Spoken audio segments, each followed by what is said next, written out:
Nous sommes en Guyane, dans ce département français qui se trouve à 7000 km de la France, en direction du Grand Sud. Nous sommes au nord de l'Amérique du Sud, avec comme voisins le Suriname et le Brésil. 8 heures d'avion et vous êtes complètement déconnectés.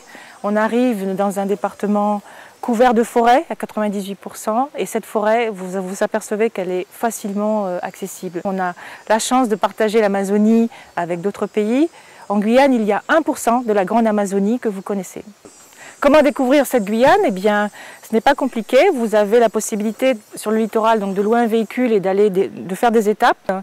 Et quand on est un petit peu plus dans l'intérieur du pays, toujours en famille, on peut par exemple se retrouver dans un cadre comme celui-ci. Donc nous sommes dans un camp de forêt, nous sommes véritablement en Amazonie. Et parmi les activités qui sont proposées, eh bien, la marche, donc c'est de la balade à pied, ce n'est pas compliqué, on fait un tour en forêt, c'est une sorte de leçon de nature. Alors on va vous expliquer par exemple d'où vient le cœur de palmier, les grandes plantes que vous voyez sur un arbre, on vous dit ben ça ce sont des philodendrons, la différence avec les parasites. Donc c'est une leçon de nature qui est tout à fait accessible à tout le monde, pas de restrictions, pas besoin d'être en super forme. Les balades sont simples, d'ailleurs on parle de balade. Maintenant si vous avez envie de faire de la randonnée ou du trek, ça marche aussi, mais vous avez le choix au niveau des activités et de la façon d'approcher la Guyane. Il y a beaucoup d'eau en Guyane, il y a beaucoup de fleuves, il y a beaucoup de rivières. Eh bien, on va se déplacer en pirogue à moteur, mais il y a une approche plus douce de la nature qui est possible avec les canoës. Donc on peut partir à 2, à 3, toujours en famille, et découvrir la nature à son rythme de façon très tranquille et très intime, on va dire. On va partir en balade en forêt. Alors la forêt, c'est pas du tout ce que les gens imaginent, c'est pas l'enfer vert, pas du tout. Au contraire, pour la première fois, prendre un camp où il y a des bons guides et puis faire les balades, voir comment c'est. Et bien maintenant, allons-y, suivez-moi, on y va. Pas surtout, c'est les épines, il faut surveiller. Quand vous montrez, vous aider à passer les chablis, faire des bivouacs, et puis faire des randonnées aussi, faire un peu d'expédition, descente de crique. Sinon après, tout ce qui est serpent, tout ça, il faut avoir de la chance parce qu'ils ont plutôt peur des humains, plus peur de nous que nous on a peur d'eux, donc ils vous fuient avant d'arriver. Si on mène la forêt en Guyane, il y a de quoi faire. Elle est magnifique, on peut trouver tout ce qu'on veut, des fruits sauvages, des légumes qui sont locaux, vraiment locaux, ici qu'on aime bien préparer traditionnellement. Et puis en forêt, il y a des feuilles aussi qui accompagnent les cuissons, comme les bois spéciaux pour les cuissons. Et la forêt, il n'y a rien à avoir peur en forêt. Selon votre âge, selon votre forme physique, on vous fait la balade que vous voulez. Il faut juste bien regarder où on met le pied et puis après, ça va. Il faut juste surveiller les trous. Il n'y a rien d'autre à surveiller, les épines. Prendre des bonnes chaussures, pantalon long, bonne chemise, si vous avez de l'anti-moustique. Mais chez nous, on est torse nu toujours, donc ça va, c'est tranquille. La forêt, c'est notre quotidien. Les Amérindiens, eux, ils vont pieds nus en forêt. Donc la forêt, donc si eux, ils marchent pieds nus, il n'y a aucune balade que vous ne pourrez pas faire.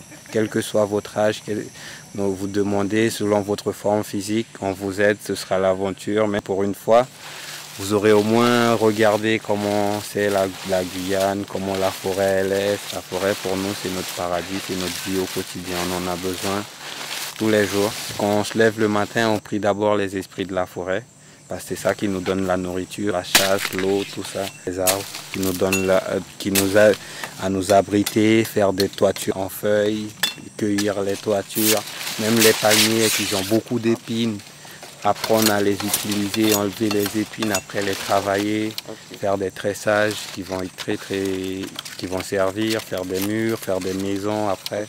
Si on est en forêt et qu'on sait s'en servir, on n'a même pas besoin d'aller en ville.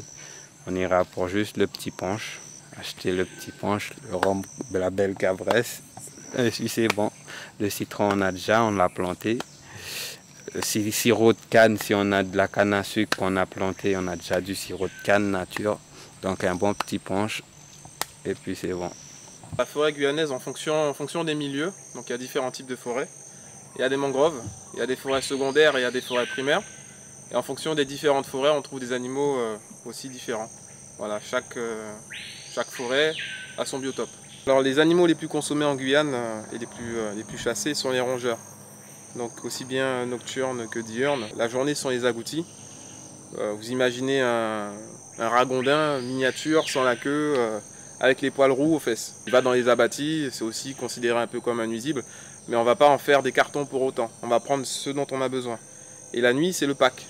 Donc le pack, c'est un agouti mais gros format, voilà, qu'on chasse au fusil ou à l'arc, à bord d'un bateau ou à pied en forêt. Le week-end, on va généralement partir sur le fleuve en carbet. Donc on emmène un fusil, on emmène un filet. Le soir de retour au carbet, hop, tout le monde nettoie, les femmes font la cuisine. C'est notre manière de passer nos week-ends.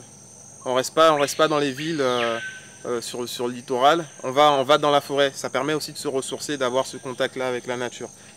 Donc là, on se trouve sur le Kankariakou qui se trouve à une demi-heure à vol d'oiseau de Kourou, de la ville de Kourou. Sur le fleuve Kourou, donc on remonte le fleuve Kourou pendant 40 minutes et on prend un autre affluent du fleuve Kourou. C'est pas trop loin. Et on a un autre point d'ailleurs où on a accès plus rapidement.